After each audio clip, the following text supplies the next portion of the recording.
semua, semoga selalu dalam keadaan sehat walafiat. Kita ngobrol lagi bersama dengan Bung Rocky Gerung. Politik makin asik, Bung Rocky, dan makin peta-petanya makin jelas, skenario-skenario di belakang layar yang tadinya coba ditutup-tutupi terbongkar, dan yang memicunya itu adalah pengakuan dari Caimin. Yang lucu nih, yang seperti kita bilang Caimin, dia kemarin ngaku bahwa dia memang datang ke sana bukan sekedar silaturahmi dan apa nostalgia karena pernah jadi menterinya Pak SBY, tapi kemudian dia sempat mojok bareng dengan AHY, terus menawarkan AHY untuk jadi apa, untuk gabung lah dalam koalisi yang mereka bentuk. Dan pengakuannya Cak Imin kemarin menarik, ternyata dia itu memang sudah berkoalisi dengan Golkar, Gerindra, dan PKB. Itu pernyataannya Cak Imin gitu. Tapi kita tetap aja tentu saja karena peristiwa ini terjadi setelah pertemuan di istana dengan Pak Jokowi. Kan begitu, Bung Rocky. Kan sebelumnya Pak Erlangga juga ketemu Pak SBY, tapi Pak Erlangga nggak ngaku kalau dia mempengaruhi itu. Gitu ya. Yang paling enak itu sama Cak Imin, ini kan kayak anak kecil yang dikasih mainan lalu dia gembira kan. Tapi kemudian satu waktu dia jadi politisi yang betul-betul mampu untuk berselancar itu, bukan siksak lah, berselancar itu. Dan kemudian kita kenal watak Cak Imin, dia nggak ada beban kan. Iya. Bercanda-bercanda itu. Tapi ada satu soal yang saya kira final, yaitu upaya terakhir Jokowi memakai Cak Imin. Kan udah nggak ada yang lain kan. Siapa lagi yang mau dikirim Jokowi untuk bujuk-bujuk Demokrat supaya jangan calonin Anies tuh. Jadi ini terakhir, jadi upaya terakhir Jokowi. Jadi awalnya Cak Imin itu jadi messenger of good news itu. Ternyata bad news yang dia dapat. Tapi udahlah, Cak Imin kan, Cak Imin ini satu keunikan dalam politik Indonesia. Dia terang-terang mau jadi wakil presiden aja kan dari dulu kan. Nah, walaupun dia disuruh jadi presiden, bagi dia ya wakil presiden. Itu juga semacam pragmatisme yang terukur itu. Jadi kalau dia akhirnya ketemu AHY dan AHY bilang ya udahlah, enggak, itu menunjukkan bahwa Nasdem juga sebetulnya akan mengucapkan hal yang sama itu. Kan susah juga kalau kan Nasdem yang mulai ragu-ragu kan. Kan kita tahu Nasdem tidak sekedar mencalonkan Anies tunggal pada waktu itu. Ada 3 yang disebutkan. Ganjar termasuk calon Nasdem dan Andika waktu itu.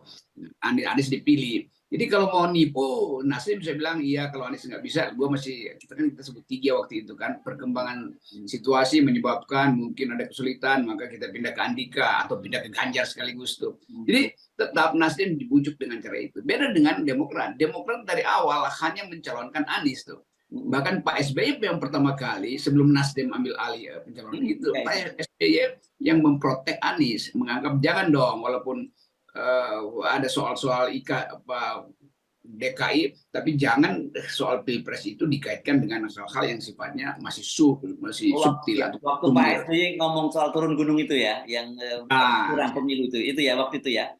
Itu jelas ya, SBY mau kasih sinyal, gue tahu loh akan terjadi permainan yang kotor tuh. Nah dari segi itu SBY nanam moral yang kuat pada Anies tuh. Nggak mungkin dong tiba-tiba SBY bilang ya kita punya calon lain dengan Nasdem pada waktu itu dia punya 3 calon. Dan dengan cara itu kita lihat di si AHY juga mungkin masih mampu untuk mengatakan tidak pada bujukan itu. Karena dia mesti konsisten. Kan partainya juga lagi mau diambil alih oleh Jokowi melalui Muldoko kan.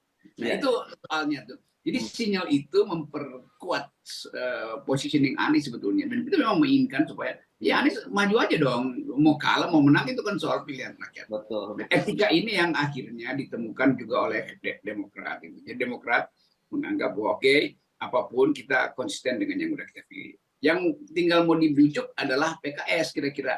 Kan tetap ada soal lain kan. Oh iya.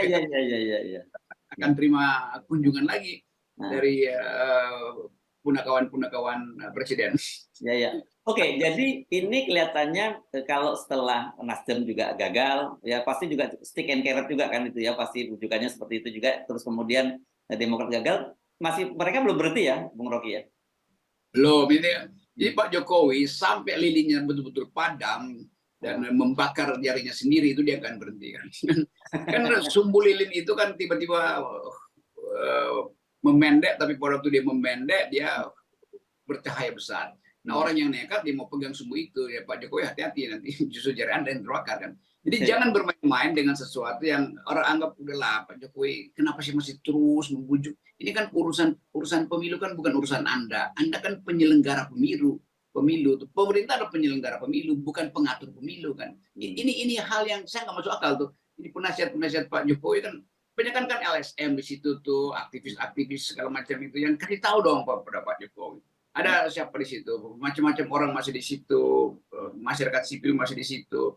Saya kenal semua mereka yang ada di istana kan. Kenapa mereka nggak bisa bikin semacam surat aja, surat himbauan atau surat sahabat pada Pak Jokowi. Kami staf Pak Jokowi yang datang dari tradisi masyarakat sipil membuat surat sahabat supaya Pak Jokowi mungkin lebih baik untuk paling tidak mengganggu lah. Kalau mau diam mungkin nggak bisa, tidak mengganggu. Itu kan enak kan surat itu. Mungkin si Jalaswari yang nulis itu, Dani itu. Terus diedit oleh Soekardi Rinakit, kira-kira begitu kan. Supaya nanti kelihatan bahwa oke, itu bekas-bekas pikiran terakhir dari LSM masih ada di istana, di Merdeka Utara. Kalau nggak ada, ya itu artinya ini kacung juga akhirnya kan LSM itu kan. Iya. Oke, jadi clear ya, saya kira sekarang posisinya Demokrat seperti apa gitu kan, masih ada banyak pertanyaan-pertanyaan yang hal semacam itu, tinggal PKS nih kelihatannya mungkin bakal digerilya begitu ya. Dan saya kira kalau melihat Nasdem dan Demokrat sikapnya seperti itu, saya kira bunuh diri kalau kemudian PKS tergoda untuk dengan tawaran-tawaran yang disampaikan oleh istana. Gitu. Itu masalahnya kan kita mau lihat di dalam koalisi perubahan ini diawali dengan keinginan untuk melakukan perubahan. Artinya uang itu yang tadinya menjadi simbol utama transaksi politik mestinya diubah tuh. Jadi kualitas jadi orang. Yang ada sekarang adalah tukar tambah kuantitatif. Bukan tukar tambah kualitatif kan. Nah, yang kuantitatif ini kan besarannya bisa mungkin PKS nunggu amplop yang tebal, tapi kemudian Demokrat merasa kok tebal amat gitu kan. Tapi tebal atau tipis tetap itu adalah barang busuk dalam demokrasi itu. Money politik itu barang busuk gitu. Dia apalagi tukar tambah untuk menghasilkan pemimpin. Dari awal berarti pemimpin yang akan terpilih hasil tukar tambah kan. Tinggal dinilai berapa sih Anda. Jadi buat apa kita anti oligarki kalau kita sendiri juga lakukan hal yang sebetulnya itu kan mainan oligarki yang tukar-tukar tambah begitu kan. Enggak ya. Oke. Nah, justru menurut saya sinyal yang menarik itu datang dari Pak Prabowo, orang yang katanya sekarang digadang-gadang oleh Pak Jokowi untuk menjadi calon presiden. Kemarin ketika bertemu dengan para purnawirawan, Pak Prabowo malah menyatakan sudahlah jangan tegang, karena bagaimanapun Ganjar Pranowo, kemudian Anies Baswedan itu putra-putra terbaik Indonesia dan beliau kenal gitu. Jadi artinya ya maju saja semuanya gitu dan kemudian nggak perlu lagi ada kita terpecah belah karena pemilihan presiden. Menurut saya ini menarik sekali ini dari pernyataan dari Pak Jokowi dan ini jelas berbeda dengan keinginan Pak Jokowi, pernyataan Pak Prabowo dan ini jelas berbeda sekali dengan keinginan Pak Jokowi. Saya kira Prabowo akhirnya mengerti bahwa permainan ini bisa merusak demokrasi itu. Ya. Jadi kalau ditanya ada nggak kingmaker di Indonesia? Ya kingmakernya Jokowi sama Megawati kan. Kan Prabowo dia sendiri kan, dia nggak perlu kingmaker. Tetapi Jokowi mau jadi kingmaker. Megawati juga mau jadi kingmaker. Kenapa? Jadi Jokowi nggak punya kader. Megawati juga punya kader. Dia cari-cari ketemulah Ganjar. Sekarang Ganjar mereka belah dua tuh. Ganjar yang ada di Merdeka Utara, Ganjar yang ada di Teguh Umar tuh. Coba saya bayangkan ya. Ibu Mega memastikan bahwa Pak Jokowi sebagai petugas partai sudah selesai tugasnya, maka saya, kata Ibu Mega, alihkan itu pada Ganjar untuk diberi tugas yang sama kan. Jadi artinya Ibu Mega tahu bahwa dialah yang jadi kingmakers. Itu intinya kan. Nah sekarang, 2 hari lalu, Ibu Mega dipanggil oleh petugas partai yang namanya Jokowi ke istana. Bagaimana logikanya coba? Ibu Mega bilang, Anda petugas partai. Sekarang petugas partai undang Mega dan Mega datang. Bedanya Pak Jokowi terdiri dari Solo, Ibu Mega mungkin lebih gampang dari Teguh Umar kan. Tapi etikanya tetap terlihat bahwa ya dua-duanya mau jadi kingmaker, tapi sebetulnya nggak ada standar etisnya tuh. Jadi bagi saya ini bukan kingmaker, ini makelar dua-duanya kan. Jokowi makelar, Megawati juga makelar. Saya mau terangkan ya, kata makelar itu bukan dalam pengertian olok-olok, tapi memang itu ya percaloan aja kan jadinya. Barang yang didagangin itu oleh para makelar ini namanya Ganjar Pranowo. Ganjar juga akhirnya mentalnya jatuh. Kan dia kayak barang dijual belikan oleh dua maklar kan. Nah, saya mau ingatkan itu pada Ganjar. Anda punya status sebagai gubernur dan dipilih oleh rakyat. Sekarang Anda nggak dipilih rakyat, Anda digeser-geser oleh dua maklar. Mungkin orang marah kalau saya terangkan itu, tapi saya mau jujur mengatakan bahwa nggak ada di Eropa misalnya istilah kingmaker atau di dalam dunia beradab. Artinya ada raja yang sedang disiapkan oleh sekelompok orang. Dan kedudukan si raja itu demikian mulia tuh. Namanya kingmaker, jadi si penggagas raja ini. Sekarang rajanya sendiri nggak mulia. Kan mestinya Ganjar bilang saya nggak mau karena saya mau diasuh oleh Pak Jokowi. Kan itu dari awal kan. Ini gimana raja itu bisa dijual belikan? Ajaib betul kan. Padahal kedudukan raja itu udah nobel yang tertinggi. Nah, saya mau kritik itu karena orang sekarang menganggap ya kan itu PDIP berhak. Oh, bukan soal berhak, soal integritas dari maklar dan integritas dari si raja wannabe, king wannabe ini nih, yaitu Ganjar itu. Ya, itu pasti PDIP bukan marah ke saya atau timnya Ganjar. Tapi saya nggak mau olok-olok. Saya mau menerangkan itu sebagai normativity di dalam peradaban politik yang mulia. Ya, ya. Dan saya kira kan sekarang sebenarnya semua udah terbuka begitu ya. Dan sejak awal kan kita mendorong sudahlah Pak Jokowi berhenti melakukan hal semacam itu gitu. Dan upayanya bakal gagal kok. Saya kira hal yang sama pasti terjadi juga akan menemui kegagalan ketika mencoba sekarang menggerilya PKS begitu ya. Karena publik, karena mereka sendiri juga punya logika sendiri, punya hitung-hitungan politik, punya kalkulasi politik yang dampaknya juga mereka mesti pikirkan jangka panjang gitu, tidak hanya sekedar oh ini kita ingin jalin hubungan dengan Pak Jokowi, padahal kan mereka juga semua tahu bahwa Pak Jokowi akan segera berakhir kok masa jabatannya gitu. Itu kan coba kita lihat apa yang namanya koalisi. Koalisi artinya kekuatan yang bisa mempengaruhi keadaan, itu namanya koalisi. Sekarang terbalik, koalisi ditentukan oleh keadaan. Jadi logiknya aja udah kacau. Oh, nanti diubah lagi koalisi, Pak Jokowi undang lagi, terbentuk lagi calon koalisi kan. Jadi dari koalisi ke calon koalisi nggak pernah jelas tuh arahnya kan. Sampai nanti bulan September lalu orang bingung tuh ngapain. Sementara KPU nggak jelas juga agendanya. KPU ya tunggu aja. Lalu justru dalam penantian ini KPU mesti lakukan edukasi politik. Paling nggak KPU kasih lah berapa 3 orang itu kasih ceramah tentang apa sih koalisi ini? Koalisi ini kan memperburuk proses pemilihan umum kan. Mestinya KPU kasih sinyal, kalian ini mau kompetisi atau mau dagang sapi doang tuh kan, itu dasarnya kan. Cuman juga ini KPU-nya kan dungu etika juga kan, nggak ngerti juga fungsinya.